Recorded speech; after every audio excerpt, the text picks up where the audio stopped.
L&T chairman Subramanian గారు ఈ మధ్య కాలంలో భారత కార్మికులను ఉద్దేశించి ఒక మాట మాట్లాడారు.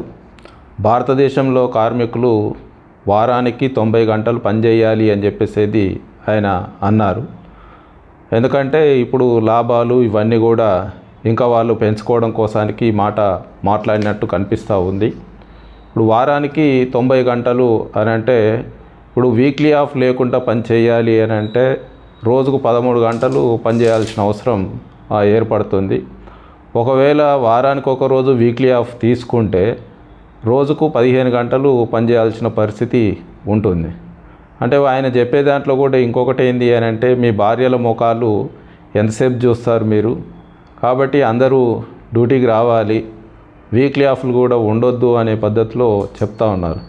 అంటే ఒక కుటుంబానికి సంబంధించిన భార్యాభర్తల సంబంధం కూడా ఎలా ఉండాలి అని చెప్పి కూడా ఈరోజు సుబ్రహ్మణ్యం గారు చెప్పడం అంటే ఇది చాలా దారుణమైన అంశం. కుటుంబం అంటే భార్యనే కాదు, భార్య, పిల్లలు, తల్లిదండ్రులు వీళ్ళందరూ ఉంటారు. వాళ్ళ అవసరాలు తీర్చాల్సిన అవసరం ఉంటుంది. అంటే ఒక కార్మికుడిని ఒక మిషన్ లాగా చూసే పద్ధతి ఈరోజు కనిపిస్తూ ఉంది. ఇంతకుముందు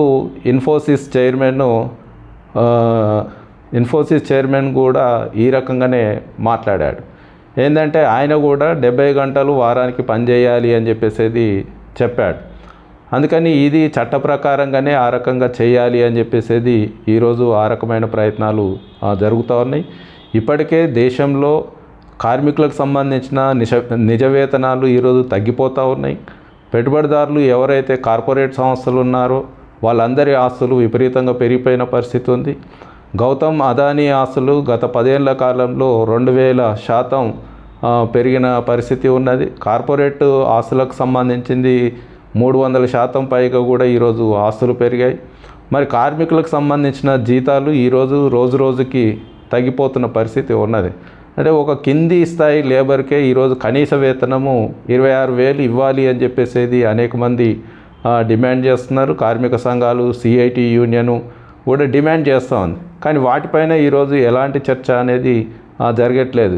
ఇప్పటి వరకు కూడా కేవలం కొన్ని ప్రాంతాల్లో 9,000, 10,000 రూపాయలు, 14,000 రూపాయలు, 15,000 రూపాయల జీతం మాత్రమే ఈరోజు ఇస్తూ ఉన్నారు. పని గంటలు ఇప్పటికే పెరిగినాయి. కార్మికులందరూ కూడా మానసికంగా తీవ్రంగా ఒత్తిడికి గురవుతున్న పరిస్థితి ఉన్నది.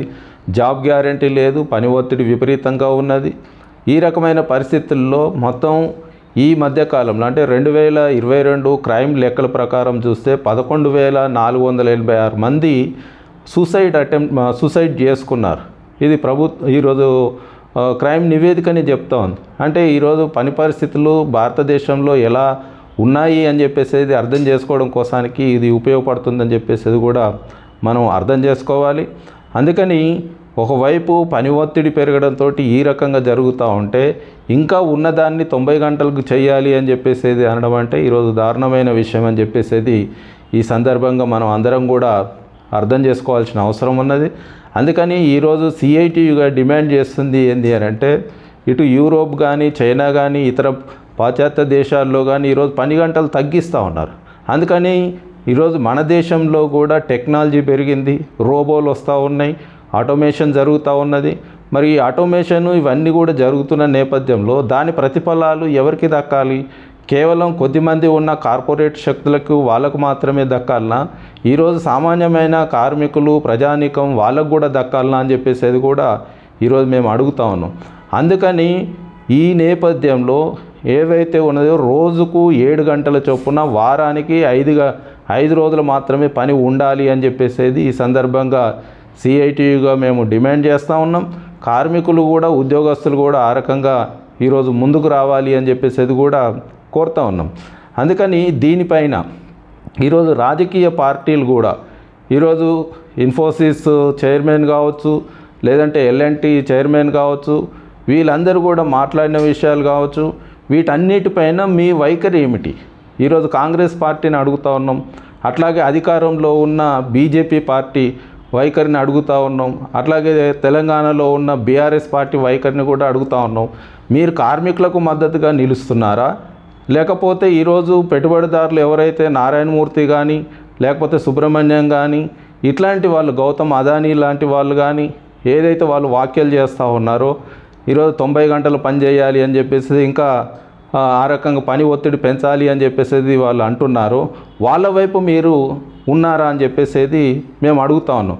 అందుకని ఈ విషయంలో కిషన్ రెడ్డి స్పందించాలి, అట్లాగే ఈరోజు బండి సంజయ్ కూడా స్పందించాలి, కేటీఆర్ కూడా స్పందించాల్సిన అవసరం, ఈరోజు రేవంత్ రెడ్డి గారు కూడా స్పందించాల్సిన అవసరం ఉంది అని చెప్పేసి మేము ఈ సందర్భంగా అడుగుతా ఉన్నాం. అందుకని మీరు ఎటువైపు ఉన్నారు అనేది ఇక్కడ ఒక స్పష్టత రావాల్సిన అవసరం ఉంది అని చెప్పేసి ఈ సందర్భంగా తెలియజేస్తూ ఉన్నాం. ఇక రెండో వైపు ఏంటి అని అంటే ఈరోజు బీజేపీ పార్టీ ఆల్రెడీ అంటే కేంద్రంలో ఉన్న బీజేపీ పార్టీ ఈరోజు ఏవైతే కార్మిక చట్టాలు ఉన్నాయో వాటిని 4 లేబర్ కోడ్లుగా మార్చడం అనేది జరిగింది. ఈ ఏప్రిల్ నుంచి వాటిని ఇంప్లిమెంటేషన్లో తీసుకురావాలని చెప్పేసి ప్రయత్నం చేస్తూ ఉన్నారు. అందులో భాగంగానే 12 గంటల పనిని ప్రవేశపెట్టాలి అని చెప్పేసి బీజేపీ గవర్నమెంట్ ప్రయత్నం చేస్తుంది. వీటన్నిటి పరిస్థితులు చూస్తూ ఉంటాయి. అంటే ఈరోజు గౌతమ్ అదానీ గారు చెప్పినా, లేకపోతే ఇన్ఫోసిస్ చైర్మన్ చెప్పినా, ఇప్పుడు ఎల్ఎన్టీ చైర్మన్ సుబ్రహ్మణ్యం చెప్పినా, ఎవరు చెప్పినా ఏంటంటే ఒక ఉద్దేశపూర్వకంగా ఈరోజు భారత కార్మిక వర్గం పైన, ఉద్యోగస్తులపైన దాడి చేయడం కోసానికి, మానసికంగా వాళ్ళపైన ప్రెషర్ తీసుకురావడం కోసానికి ఈరోజు ఒక ప్లాన్డ్ ప్రకారం ఈరోజు ఈ కామెంట్లు చేస్తున్నారు అని చెప్పేసి ఈ సందర్భంగా అర్థమవుతుంది. అందుకే భారతదేశంలో ఉన్న కార్మిక వర్గం కూడా ఒక చైతన్యవంతమైన కార్మిక వర్గం. అందుకని దేశంలో అనేక సమ్మెలు ఇప్పటివరకు జరిగినాయి. ఈరోజు 8 గంటల పనిని మనం సాధించుకున్నాము అంటేనే అనేక పోరాటాలు చేయడం వల్లనే ఈరోజు మనం ఆ 8 గంటల పని దినాన్ని మనం సాధించుకున్నాం. దానికి ఎసరు పెట్టే పని ఈరోజు భారతదేశంలో ఉన్న కార్పొరేట్ శక్తులు అట్లాగే బీజేపీ ప్రభుత్వం ప్రయత్నం చేస్తూ ఉన్నది. కాబట్టి వాటిని ఎదిరించి మనం మన హక్కుల్ని కాపాడుకోవాలి అని చెప్పేసి ఈ సందర్భంగా భారత కార్మిక వర్గానికి సిఐటియు విజ్ఞప్తి చేస్తూ ఉన్నది.